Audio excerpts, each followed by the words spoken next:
অনেক সময় সাধারণ খাবারগুলোও খেতে অনেক বেশি ভালো লাগে। প্রতিদিনই তো আমরা মাছ মাংস খেয়ে থাকি, তবে মাঝে মধ্যে এই ধরনের খাবারগুলো দিয়ে গরম গরম ভাত খেতে বেশ ভালো লাগে। আজকে আমি রান্না করেছি পেঁয়াজের ফুলকা। এইভাবে আমি ফুলকা কখনোই রান্না করিনি, আজকে প্রথমবার ট্রাই করেছি, বেশ মজা হয়েছে।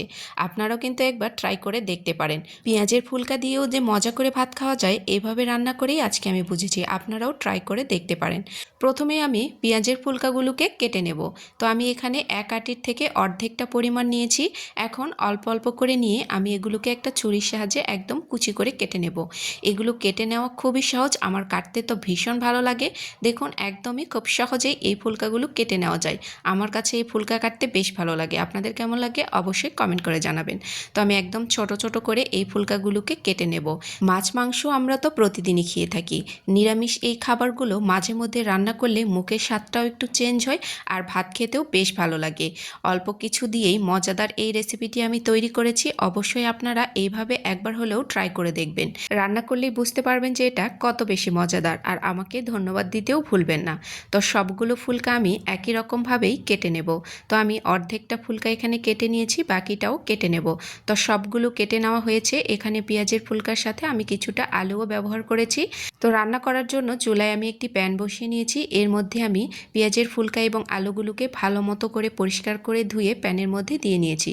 এখন দিয়ে নিয়েছি খুবই সামান্য একটু পেঁয়াজ কুচি। এরপর দিয়ে নেব এখানে আদা রসুন বাটা প্রায় হাফ টেবিল চামচের মতো, নিয়ে নিচ্ছি হলুদের গুঁড়ো, এরপর নিয়ে নেব লাল মরিচের গুঁড়ো। আপনারা চাইলে এখানে কাঁচা মরিচটাও ব্যবহার করতে পারেন। স্বাদ মতো লবণ ব্যবহার করছি, দিয়ে নিচ্ছি অল্প একটু তেল।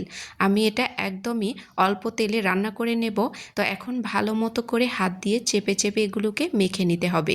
মাখার উপরেও কিন্তু এই ধরনের খাবারগুলো বেশ মজা হয়। তো আমি ভালো করে হাত দিয়ে চেপে চেপে এটাকে মেখে নিচ্ছি।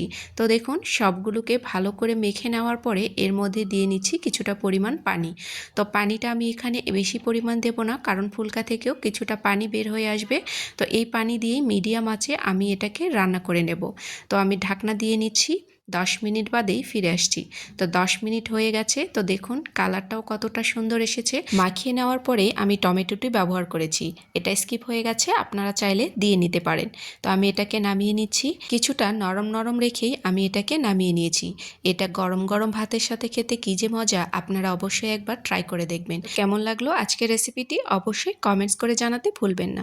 আল্লাহ হাফেজ, আসসালামু আলাইকুম।